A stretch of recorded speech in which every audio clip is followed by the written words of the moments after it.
Perwira gila ini membalik pin pada granat tersebut. Dia dilempar ke tengah kerumunan. Hati-hati dengan granat.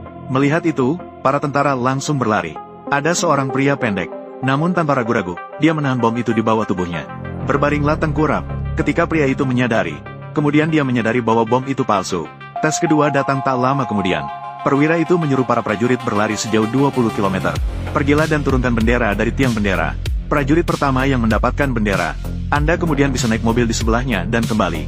Para tentara menyerbu maju. Karena kelelahan fisik. Selain itu, tiang bendera telah dilumasi oleh instruktur sebelumnya. Semua prajurit mengerahkan seluruh kekuatan mereka. Mereka tidak bisa memanjat sampai ke puncak tiang bendera. Mereka tidak punya pilihan selain menyerah. Tepat saat itu, Steve yang bertubuh mungil itu dengan tenang berjalan mendekat. Dia mencabut pasak di tiang bendera. Tiang bendera itu jatuh ke tanah dengan bunyi tertentu. Steve dengan mudah mendapatkan angka 17 itu. Sudah bertahun-tahun sejak hal itu berhasil. Bendera yang diturunkan. Dia menyerahkan bendera itu kepada atasannya dan masuk ke dalam mobil. Hal ini membuat petugas yang berdiri di dekatnya semakin yakin. Pria kurus dan pendek di depanku. Ini adalah kandidat terbaik yang selama ini mereka cari. Malam itu, seorang ilmuwan bernama Old Jin menemukan Steve. Dia diberitahu tentang rencana rahasia unit tersebut. Ternyata baru-baru ini, pemimpin batin, Hitler, mereka membentuk sebuah organisasi misterius bernama Hydra. Mereka sangat antusias terhadap kekuatan gaib, mitologi Jermanik, untuk mengembangkan senjata yang lebih ampuh, menggunakan senjata untuk menguasai dunia. Mereka menemukan kubus kosmik mitos tersebut. Red Skull memanfaatkan kekuatan luar biasa yang terkandung di dalam kubus Rubik. Mereka tidak hanya memproduksi sejumlah besar senjata berteknologi tinggi. Mereka juga ingin melakukan eksperimen pada manusia, untuk menciptakan prajurit super yang lebih kuat lagi. Militer AS, untuk mengekang pengaruh kuat Hydra. Mereka diam-diam meluncurkan. Dan Steve Rogers di depan kita. Merekalah yang memilih dari puluhan ribu tentara. Mesin perang yang digunakan untuk melawan Nazi. Carter kemudian mengajak Steve ke toko barang antik. Setelah bertukar kode rahasia dengan seorang wanita tua misterius. Wanita tua itu menekan sebuah tombol tersembunyi. Rak-rak buku di toko barang antik itu kemudian terbuka. Ternyata militer tersebut beroperasi secara bawah tanah. Pangkalan eksperimental rahasia yang didirikan. Mereka telah menunggu kedatangan Steve. Steve diminta untuk melepas bajunya dan berbaring di dalam mesin tersebut. Melakukan percobaan bersama Profesor dan Stark Howard. Dia juga seorang fanatik sains. Peralatan eksperimental Steve. Ini adalah mesin super pertama yang diproduksi oleh Stark Industries. Prototipe prajurit. Para ilmuwan akan menggunakan jenis serum super yang merangsang pertumbuhan sel ditempatkan ke dalam instrumen tersebut. Pada saat itu, Lao Jin memulai hitungan mundur. 6 botol serum disuntikan secara bersamaan ke dalam tubuh Steve. Langkah selanjutnya adalah langkah yang paling penting. Steve perlu terpapar sinar kehidupan di dalam instrumen tersebut, untuk memastikan bahwa serum super tersebut dapat sepenuhnya diserap oleh tubuh manusia. Eksperimen dimulai. Howard secara bertahap menyesuaikan pancaran kehidupan ke tingkat maksimumnya. Saat cahaya terang muncul, Steve mengerang kesakitan di dalam mesin itu. Carter segera memerintahkan dokter untuk mematikan peralatan tersebut. Namun Steve berteriak sekeras mungkin. Jangan dimatikan, aku bisa melakukannya. Untungnya, mesin tersebut berfungsi normal. Saat ruang eksperimen terbuka, Steve, yang agak lemah, sekarang dia benar-benar telah berubah menjadi pria berotot yang gagah. Steve berhasil mencapai tujuannya dan menjadi orang pertama dalam sejarah Amerika yang meraih prestasi ini. Prajurit super pertama, peneliti ilmiah yang sah. Saat bersiap merayakan keberhasilan bencana besar, suatu kejadian tak terduga terjadi. Agen Hydra menghancurkan laboratorium tersebut dari jarak jauh. Kemudian mereka mengambil botol terakhir serum prajurit super. Sebelum pergi, dia juga membunuh pengawas laboratorium, Lao Jin. Steve segera maju untuk melihat. Orang tersebut benar-benar sudah tidak mampu berfungsi lagi. Jadi dia bahkan tidak sempat memakai sepatunya. Dia berlari ke arah agen tersebut. Benar saja, setelah menerima serum super, Steve bergerak dengan kecepatan luar biasa. Dia bisa dengan mudah melompati pagar yang tingginya lebih dari 6 meter. Steve melompat-lompat di atas atap mobil seolah-olah berjalan di tanah datar. Mereka bahkan bisa dengan mudah menghindari peluru yang ditembakkan oleh lawan mereka. Karena kita tidak bisa melarikan diri dengan mobil, mari kita beralih ke kapal selam. Namun hal ini tidak membuat Steve bingung. Kemampuan fisik para prajurit super sungguh luar biasa. Steve melompat ke udara. Kecepatan berenangnya setara dengan kecepatan hiu. Dia menghancurkan kaca kapal selam itu dengan satu pukulan. Kemudian agen tersebut dimuntahkan. Ditaklukkan hanya dengan satu gerakan. Sayangnya, botol terakhir serum super tersebut pecah akibat kejadian itu.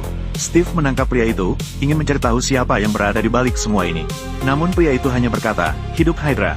Lalu, dia menggigit racun mematikan yang tersembunyi di giginya. Hal ini langsung memicu kebencian di wilayah barat laut. Saya kira Steve adalah prajurit super pertama. Namun saya tidak pernah membayangkan bahwa saya akan menjadi yang terakhir. Setelah kembali ke pangkalan, Sang Jenderal segera melancarkan rencana serangan balasan. Steve mendengar bahwa dia akan pergi berperang. Dia adalah orang pertama yang mendaftar, membunuh musuh dan memberikan kontribusi yang berharga di garis depan. Namun sang jenderal menolak permintaannya untuk berperang di tempat itu juga. Alasannya adalah karena Steve saat ini, dia adalah satu-satunya prajurit super di dunia. Meskipun kemampuannya sudah jelas bagi semua orang. Namun bagaimana jika kemalangan menimpa impian pasukan prajurit super Amerika? Namun semuanya hancur. Namun, senator yang berdiri di dekatnya tidak setuju.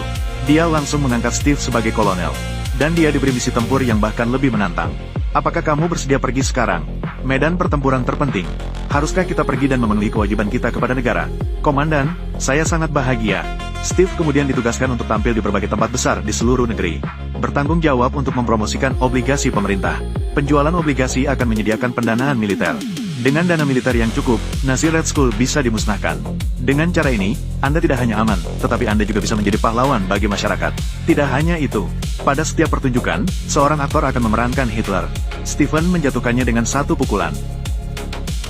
Seiring waktu, Stephen, nama itu mendapat sambutan meriah dari masyarakat seluruh negeri. Itu Kapten Amerika. Dia mengandalkan kemampuan akting profesionalnya. Dia dengan cepat menjadi bintang besar di industri hiburan. Untuk orang biasa, dia adalah pahlawan besar bagi rakyat. Hal ini membuat Stephen menyadari, emas bersinar dimanapun ia berada. Namun baru setelah Stephen tiba di kamp militer untuk melakukan hal itu. Namun hal itu mengubah hidupnya sekali lagi. Karena dia belum pernah berada di medan perang. Mereka yang berada di antara penonton, veteran yang berpengalaman dalam pertempuran itu mengabaikannya. Beberapa orang bahkan menurunkan celana mereka di depan Stephen di tempat umum. Mereka juga melempari dia dengan telur busuk dan tomat. Hal ini sangat menghina Stephen. Sebagai seorang prajurit super, kamu tidak bisa pergi ke garis depan untuk bertempur. Sekarang dia seperti monyet di sirkus, tampil di atas panggung. Tepat saat itu, Carter menyampaikan kabar buruk kepada Stephen. Saudara baiknya, Bucky, dia ditangkap oleh musuh selama sebuah misi, dan nasib mereka tidak diketahui. Setelah mendengar itu, sang kapten, aku tak bisa tenang sedetik pun. Dia langsung memutuskan untuk pergi sendirian menyelamatkan si baik. Dengan bantuan Carter, Bucky, pesawat itu dipiloti oleh Howard Stark. Bawa dia ke wilayah udara musuh. Di bawah gempuran tembakan artileri, Stephen melompat dari ketinggian yang sangat besar sendirian. Operasinya hanya memiliki satu tujuan. Itu untuk menyelamatkan saudara baiknya, Bucky. Stephen tiba di kamp tawanan perang di belakang garis musuh. Carilah kesempatan yang tepat untuk melompat ke dalam kendaraan pengangkut musuh. Namun, dia langsung tercengang begitu melompat berdiri.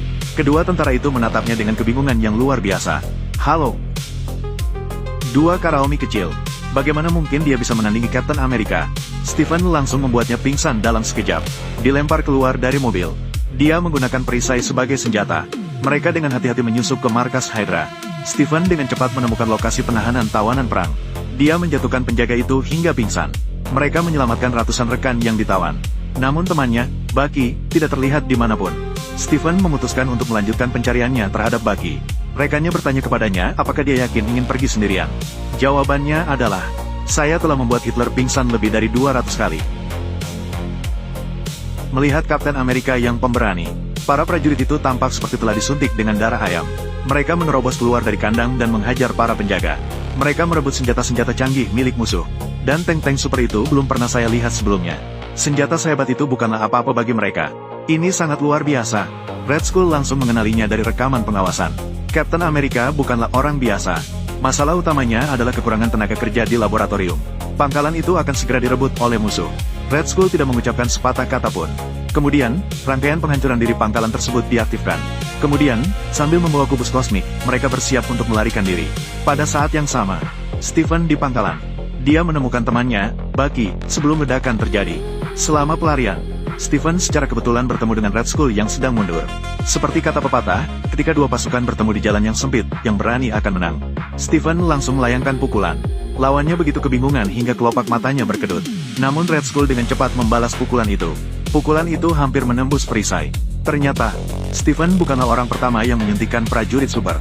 Orang yang memiliki serum tengkorak merah di hadapan kita adalah subjek uji pertama. Peran serum super artinya meningkatkan kemampuan pengguna hingga puluhan kali lipat. Ini juga termasuk pemikirannya. Karena Red Skull sendiri memang sangat jahat. Itulah yang mengubahnya menjadi iblis. Bahkan sebelum mereka menyelesaikan beberapa ronde, Red Skull berbalik dan melanjutkan larinya. Dia terus bergumam sendiri sebelum pergi. Saya adalah cyborg paling sukses milik dokter. Saya yang paling sulit. Silakan gigit aku kalau kau berani. Jika kau tidak memukulku, aku akan pergi. Jika kamu begitu sulit, mengapa kamu melarikan diri? Kapten Amerika. Mereka tidak hanya kembali dengan para tahanan yang diselamatkan. Dia juga menyita sejumlah besar senjata canggih dari kamp militer tersebut. Setelah pertempuran ini, nama Kapten Amerika bergema di seluruh 3 angkatan bersenjata. Dia tidak hanya menerima pangkat militer yang pantas dia dapatkan.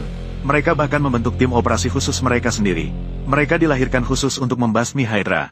Howard Stark juga secara khusus untuk Stephen memproduksi senjata yang dirancang khusus untuk pertempuran AS.